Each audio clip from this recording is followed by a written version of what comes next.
Exercise 3.1 का question 2 के बाद स्मार्ट सिलेबस में क्वेश्चन नंबर 3 इंक्लूडेड है। Find values of x and why if small x और स्मॉल वाई की हमने वैल्यूज़ फाइंड करनी है। ये एक इक्वेशन हमें गिवन है। इसकी इक्वेशन की लेफ़्ट साइड पे एक मैट्रिक्स है, इसकी राइट साइड पे एक मैट्रिक्स लिखी हुई है। ये लेफ़्ट साइड की मैट्रिक्स पे एक जगह पे एक्स और एक जगह पे वाई आ रहा है। इस एक्स और इस वाई की हमने वैल्यू फाइंड करनी है। तो हमें क्या गिवन है? हमें गिवन है कि ये टू मैट्रिसेस अगर इक्वल हैं तो एक्स और वाई की वैल्यूज़ फाइंड करें। तो हम यहाँ पे इक्वल मैट्रिसेस की डेफिनेशन यूज़ करने वाले हैं। इक्वल मैट्रिक्स डेफिनेशन ये है कि टू मैट्रिसेस जब इक्वल हों तो उनके कोरिस्पॉन्डिंग एलिमेंट्स, उनके सेम पोजीशंस के एलिमेंट्स आपस में इक्वल होते हैं, उनको इक्वल लिखा जा सकता है। अब हमें एक्स और वाई फाइंड करना है। इस फर्स्ट एलिमेंट में एक्स है, इसको सेकंड मैट्रिक्स के फर्स्ट एलिमेंट के इक्वल ले लेंगे हम, और इसको सॉल्व कर दिया तो एक्स की वैल्यू मिल गई। इसी तरह इसके सेकंड एलिमेंट को इसके सेकंड एलिमेंट के इक्वल लिखा जा सकता है, लिखने में कोई कबाहत नहीं है। लेकिन सेकंड एलिमेंट को सेकंड एलिमेंट के इक्वल लिखने से हमें वाई तो नहीं मिलने वाला, तो इनको लिखेंगे नहीं। इसी तरह इस थर्ड एलिमेंट को थर्ड एलिमेंट के क्लियरली इक्वल दिख रहा है, इसको इक्वल लिखा भी जा सकता है। अगेन इनको इक्वल लिखने से हमें कुछ नहीं मिलने वाला, इसको इक्वल टू ही नहीं लिखेंगे। हमें अब वाई चाहिए, वाई की तलाश है। तो वाई लास्ट एलिमेंट में है, तो लास्ट एलिमेंट को इक्वल टू लास्ट एलिमेंट लिखा जा सकता है। तो लास्ट को इक्वल टू लास्ट लिख लिया, वाई में एक इक्वेशन मिल गया और इस इक्वेशन को सॉल्व करके वाई की वैल्यू फाइंड कर ली। तो यहाँ पे हमने इक्वल मैट्रिसेस की डेफिनेशन यूज़ की है। इक्वल मैट्रिक्स डेफिनेशन ये है कि टू मैट्रिसेस इक्वल हों तो उनके कोरिस्पॉन्डिंग एलिमेंट्स इक्वल होते हैं। हमने वो एलिमेंट्स इक्वल ले के लिख रहे हैं जिसमें एक्स और वाई मौजूद है, ताकि हमें एक्स और वाई के आंसर मिल सकें। X equal to -1 and y equal to 2 is the answer. इसी क्वेश्चन का पार्ट नंबर 2 है। अगेन एक मैट्रिक्स इक्वेशन गिवन है, उसी स्टेटमेंट के साथ है। एक्स और वाई की वैल्यूज़ फाइंड करनी है। अगेन अब हम उन एलिमेंट्स को इक्वल लेंगे जिनसे हमें एक्स और वाई मिल सकते हैं। टू मैट्रिसेस इक्वल लिखी हुई हैं तो उनके कोरस्पॉन्डिंग एलिमेंट्स इक्वल होंगे। फर्स्ट एलिमेंट में एक्स मौजूद है, इस फर्स्ट को इस फर्स्ट के इक्वल लिखा। तो जब इस फर्स्ट को इस फर्स्ट के इक्वल लिखा तो एक ही इक्वेशन में एक्स और वाई दोनों आ गए। एक्स और वाई दोनों आ गए हैं तो वेरिएबल्स को एक साइड पर कर लिया, वाई को लेफ्ट साइड पे ले गए, 3 को राइट साइड पे ले आए, ताकि एक्स और वाई एक साइड पर इकट्ठे हो जाए। इसी तरह से सेकंड को इक्वल टू सेकंड लिखने से कुछ नहीं मिलने वाला, थर्ड को इक्वल टू थर्ड के लिखने से कुछ नहीं मिलने वाला, लास्ट को इक्वल टू लास्ट के लिखने से एक्स और वाई मिल सकते हैं, और लास्ट को इक्वल टू लास्ट लिख लिया। इसमें भी अब वाई एक्स दोनों आ गए हैं, वेरिएबल्स को एक साइड पर कंबाइन किया, 2x को लेफ्ट साइड पे ले गए हैं। ये 2x राइट साइड पे प्लस की टर्म है, लेफ्ट साइड पे जाके माइनस की हो जाएगी। 3y अपनी जगह पे है, ये प्लस की टर्म थी, प्लस की रहेगी, और 4 राइट साइड पे आ गया, +4 हो गया। अब x और y में ये 2 इक्वेशंस बन गई हैं। इन 2 इक्वेशंस को आपस में सॉल्व करके हम x और y फाइंड करने वाले हैं। ये पार्ट 2 पार्ट 1 से थोड़ा सा डिफरेंट इस तरह है। पार्ट 1 में जब एलिमेंट्स को इक्वल करके लिखा था तो x में एक एलोन इक्वेशन मिल गई थी, y में एक एलोन इक्वेशन मिल गई थी। ये इक्वेशन में सिर्फ वेरिएबल y था, सिर्फ इसको ही सॉल्व करके y मिल गया था। इस इक्वेशन में सिर्फ वेरिएबल x था, इसको सॉल्व करके x मिल गया था। अभी दोनों इक्वेशंस में दोनों वेरिएबल्स x और y आ रहे हैं, तो इन इक्वेशंस को आपस में सॉल्व करके हमें x और y मिलेगा। तो ये पार्ट 2 का थोड़ा सा पार्ट 1 से इस तरह डिफरेंट है। उसके बाद ये जो 2 इक्वेशंस आई हैं, इनको 1 और 2 के नंबर दे दिए, अब इनको हम म्यूचुअली सॉल्व करने लगे।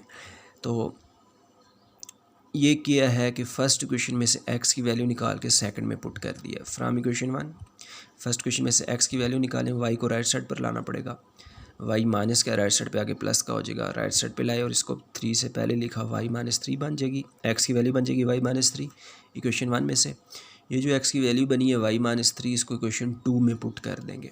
पुटिंग इन इक्वेशन 2 में क्या है, -2x लिखा हुआ है, -2 के साथ जो x लिखा हुआ है, x की जगह पे ये वैल्यू पुट कर दी y -3 and +3y as it is equal to 4 as it is.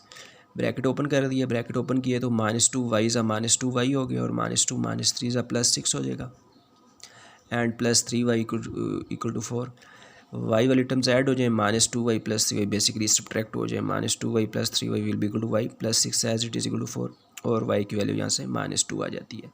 तो y की वैल्यू आ गई। ये y की वैल्यू इक्वेशन 1 या इक्वेशन 2 किसी एक में पुट कर दें, हमें x मिल जाएगा। जो ईजी हो उसमें पुट कर दें। इक्वेशन 1 ईजी है, इक्वेशन 1 में पुट कर दिया। Putting this y is equal to -2 in equation 1। Equation 1 क्या है, x - y is equal to -3, x - y की वैल्यू है -2, तो y की जगह पे हमने -2 लिखा और इक्वल टू -3, और इस इक्वेशन को सॉल्व करें तो x की वैल्यू -5 बन जाती है। तो x - 5 y - 2 is the answer. Short question में ये क्वेश्चन आता होता है, इंपॉर्टेंट है। Next question number 5 included smart syllabus में 3 के बाद find the values of x and why if. Again question की स्टेटमेंट तो वही है, एक्स और वाई की वैल्यूज़ फाइंड करें। इस बार इक्वेशन में 3 मैट्रिसेस गिवन है, 1 2 3 3 मैट्रिसेस गिवन है और ये एक इक्वेशन है। यूज़ यहाँ भी हमने इक्वल मैट्रिक्स की डेफिनेशन यूज़ करनी है। इक्वल मैट्रिक्स की डेफिनेशन तो तब यूज़ होगी कि जब राइट साइड पे भी सिंगल मैट्रिक्स है, उसी तरह से लेफ्ट साइड पे भी सिंगल मैट्रिक्स हो। ये 2 मैट्रिक्स नहीं चाहिए। इन 2 मैट्रिक्स को ऐड करके पहले सिंगल बनाएंगे और फिर इक्वल मैट्रिक्स की डेफिनेशन यूज़ करेंगे। लेफ्ट साइड पे 2 मैट्रिक्स ऐड हो रही हैं और इस एडिशन से पहले ये सेकंड मैट्रिक्स एक 2 से मल्टीप्लाई हो रही है, तो पहले इस मैट्रिक्स को 2 से मल्टीप्लाई करेंगे। यहाँ पे होगी स्केलर मल्टीप्लिकेशन, मैट्रिक्स एक नंबर से मल्टीप्लाई हो रही है। तो स्केलर मल्टीप्लिकेशन इस तरह से होती है कि वो जो बाहर नंबर लिखा हुआ है वो मैट्रिक्स के हर एलिमेंट से उसी की जगह पर मल्टीप्लाई हो जाएगा। बाकी this matrix as it is, right side पे this matrix as it is. ये स्मॉल मल्टीप्लिकेशंस कर दें, 2 2x 2y 2 0 4 -2 बन जाएगा। Again this matrix as it is, this as it is. अब इन दो को ऐड कर सकते हैं, अब इन्हें ऐड कर दिया। एडिशन कैसे होती है, कोरिस्पॉन्डिंग एलिमेंट्स ऐड होते हैं, सेम पोजीशंस के एलिमेंट्स आपस में ऐड होते हैं। 2 + 2 हो जाएगा, 0 + 2x हो जाएगा, x + 2y हो जाएगा, 1 + 0 हो जाएगा, सेम पोजीशन के एलिमेंट्स ऐड हो जाएंगे, y + 4 हो जाएगा और 3 + -2 हो जाएगा। ये क्या है, +3 है, इसको जो है 3 बनाना पड़ेगा। तो राइट साइड पे this matrix again as it is और ये ऐड कर दें, 2 + 2 4, 2 0 + 2x 2x, x + 2y different terms हैं, दोनों ही आएंगी। 1 y + 4 और 3 -2 will be equal to, 3 -2 will be equal to +1 and this right hand side as it is. अब ये 2 मैट्रिसेस हैं। अब ये जो क्वेश्चन है, प्रीवियस क्वेश्चन यहाँ पे आके बना था हमारे पास, ये प्रीवियस क्वेश्चन जैसा यहाँ पर आकर बना है। लेफ्ट साइड पे भी एक मैट्रिक्स, राइट साइड पे भी एक ही मैट्रिक्स इक्वल लिखी हुई है। हमें एक्स और वाई फाइंड करने हैं, मैट्रिक्स से हमने जान छुड़ानी है। तो जब 2 मैट्रिसेस इक्वल लिखी हुई हैं तो उनके कोरिस्पॉन्डिंग एलिमेंट्स इक्वल हैं। वो एलिमेंट्स इक्वल ले लेंगे जिनमें एक्स और वाई मौजूद है। फर्स्ट को इक्वल टू फर्स्ट लेने से ना एक्स मिलने वाला है ना वाई मिलने वाला है, इसको रहने देते हैं। सेकंड को इक्वल टू सेकंड ले लें तो एक्स मिल जाएगा, तो सेकंड को इक्वल टू सेकंड ले लिया और इस इक्वेशन को सॉल्व किया, एक्स की वैल्यू -1। और इसी तरह से दिस थर्ड को इस थर्ड के इक्वल ले लें तो y मिल तो जाएगा, लेकिन ये थोड़ी सी कॉम्प्लिकेटेड इक्वेशन है कि इसमें y के साथ x भी यूज़ हो रहा है। एक अल्टरनेट इक्वेशन मौजूद है, एक अल्टरनेट फैक्टर मौजूद है जिसमें सिर्फ y मौजूद है। इसको लेकर सिर्फ y फाइंड करना ईजी है। तो ये इस एलिमेंट को इस एलिमेंट के इन कोरिस्पॉन्डिंग एलिमेंट्स को इक्वल ले लिया, यहाँ से हमें y मिल सकता है। y + 4 will be equal to 6 और इसे सॉल्व किया तो y की वैल्यू 2 बन जाती है। यहाँ पे अगेन इक्वल मैट्रिसेस की डेफिनेशन यूज़ हुई है लास्ट स्टेप में आके, कि जब 2 मैट्रिसेस इक्वल हों तो उनके कोरिस्पॉन्डिंग एलिमेंट्स इक्वल होते हैं। वो एलिमेंट्स इक्वल लेके लिखे हैं हमने जिनसे हमें एक्स और वाई ईजिली मिल सकता था, तो वो हमने सॉल्व करके एक्स और वाई की वैल्यूज़ बता दी है। ये क्वेश्चन नंबर 5 था। नेक्स्ट इसका क्वेश्चन नंबर 8 इन्वॉल्व है स्मार्ट सिलेबस में। If A is a matrix and A square equal to this matrix find values of A and B. ये मैट्रिक्स ए के अंदर एक जगह पर स्मॉल ए और स्मॉल बी आ रहा है, इस स्मॉल ए और इस स्मॉल बी की वैल्यू हमने फाइंड करनी है A square equal to this answer को यूज़ करते हुए। तो पहले इस मैट्रिक्स ए को लेके एक ए स्केयर हम बनाएंगे। एक ए स्केयर क्वेश्चन में गिवन है, उन दोनों ए स्केयर्स को आपस में इक्वल लिख लेंगे, तब हमें ए और बी की वैल्यूज़ मिलेंगी। तो first we solve A square. पहले हम एक ए स्केयर बनाने लगे। ए स्केयर का बेसिक मतलब क्या है, ए मल्टीप्लाई बाई ए की ये जो वैल्यू गिवन है 2 टाइम्स पुट कर दी इस ए और इस ए की जगह पे। अब अगेन ये 2 मैट्रिसेस मल्टीप्लाई हो रही हैं, तो 2 मैट्रिसेस मल्टीप्लाई हो रही हैं। मल्टीप्लिकेशन कैसे होगी, फर्स्ट मैट्रिक्स की फर्स्ट रो को सेकंड मैट्रिक्स के हर कॉलम से मल्टीप्लाई करना है। फर्स्ट रो की मल्टीप्लिकेशन फर्स्ट कॉलम से, रो का फर्स्ट एलिमेंट कॉलम के फर्स्ट एलिमेंट से मल्टीप्लाई होगा। 1 मल्टीप्लाई बाई 1 लिखेंगे, प्लस का साइन, रो का सेकंड एलिमेंट कॉलम के सेकंड एलिमेंट से मल्टीप्लाई होगा। 2 मल्टीप्लाई बाई ए लिखेंगे। ये कॉलम जब कंप्लीट हो जाए कुछ जगह खाली छोड़ेंगे, फिर इसी रो की मल्टीप्लिकेशन इस कॉलम से, रो का फर्स्ट एलिमेंट 1 कॉलम के फर्स्ट एलिमेंट 2 से मल्टीप्लाई होगा। 1 मल्टीप्लाई बाई 2 लिखेंगे, प्लस का साइन, और रो का सेकंड एलिमेंट कॉलम के सेकंड एलिमेंट से मल्टीप्लाई होगा। 2 मल्टीप्लाई बाई बी लिखेंगे।